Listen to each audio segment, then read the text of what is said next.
ابتدا ہے رب جلیل کے بابرکت نام سے جو دلوں کے بھید خوب جانتا ہے۔ السلام علیکم ویورز، امید ہے آپ سب خیر خیریت سے ہوں گے۔ کبھی کبھار لوگوں کی اصلیت کا پتہ ہونے کے باوجود بھی خاموش رہ کر صرف یہ دیکھا جاتا ہے کہ ان کی آخری حد کیا ہو سکتی ہے۔ جب بھی کبھی زندگی میں کسی ایسے انسان سے پالا پڑے تو خاموشی سے چلتے جانا چاہیے۔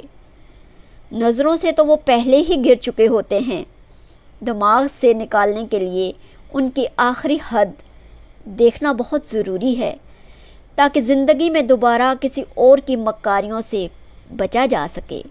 زندگی کی حقیقتوں کی سمجھ تجربہ ہی دیتا ہے، اور تجربے کب آسانی سے ملا کرتے ہیں۔ بہت گہری بات ہے، غور ضرور کیجیے گا۔ جہاں رہیے خوش رہیے، ہنستے مسکراتے رہیے۔ اللہ نگہبان۔